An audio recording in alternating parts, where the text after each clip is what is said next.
Right, welcome back. Now, as we delve a little further into insights, I wanted to first create a definition between the difference between insights and assumptions. Now, if you recall, a number of assumptions will begin to emerge right up front from when you define the challenge space all the way through the first diamond and continually all the way through. So this is what we're actually testing against. A lot of the time in the first part of the diamond we're testing assumptions, then we're testing against design principles as we move forward. So an assumption is really something that is based upon an underlying belief that you have or some pre-existing knowledge that you've got.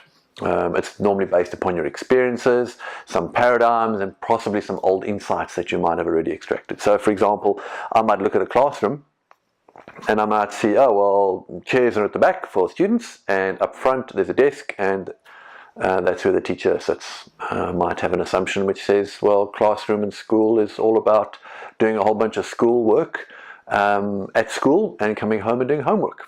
And you'll see how some of those assumptions have been busted or at least turned on their head through disruptive models like flipped learning, which says you go and do homework at school and schoolwork at home. So those are the types of things that we want to be able to look for, but they're based upon some underlying assumptions. And what you need to do is you really need to check through your assumptions as you look through the data that you're discovering. Now, an insight is something quite different, actually. An insight is something that is more, it's discerned. You may look at the classroom and you may realize, well, hold on, students are standing up and sitting down. The teacher often stands up, sits down and moves around while they're teaching. What's going on there? Is it perhaps because the students' legs are getting tired, their backs are getting sore, that they need to sit up and feel like they need to stand up and walk around? Why is the teacher standing up and walking around, waving arms and all the rest of it? Is it because the teacher's looking to connect in some more interpersonal way with the students? Now, these are what we refer to as insights. Now, you don't necessarily come up with a conclusion for those, because you're not analyzing them yet.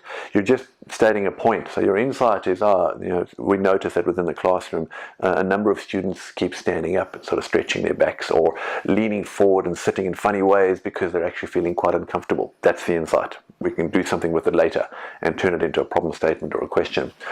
So this is really what we want to do as you go through the exercise of trying to determine what's the difference between an assumption and an insight. Okay, so let's look at two pretty simple examples. Let's look at a situation where a friend is coming to you and asking for a job. Well, your natural assumption as you process this information is to actually realize that, this person is desperately out of work and therefore looking for an income.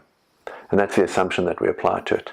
Now, in order to bust that assumption, you're looking at, well, in actual fact, this particular individual has more than enough money, and really is just looking for a way to create more meaning and therefore work for free for someone. Right? And this happens quite often, actually. And we've developed these assumptions of people, these underlying beliefs in which when somebody comes and asks for work, that's our natural interpretation of it. So those are the types of little things that you need to start breaking down in your everyday life. So, for example, another situation might be people go to university to hear an expert talk, all right, based upon teaching or rest of it. Well, that's the assumption. The assumption is that they're actually going into a classroom where the teacher teaches the students as they go to university. Well, you can bust that assumption open pretty quickly where, you could get the flipped learning model or student-driven education, which means that the students go to university to teach one another, and they teach it through scenarios and shadowboxing type techniques. So, once again, you be careful of the assumptions that you bring to the table when you begin to look at all the data and evidence that you've put on the table. Okay, so try and apply some of those techniques. I think next we'll go into the actual definition of some of the types of insights that you can get.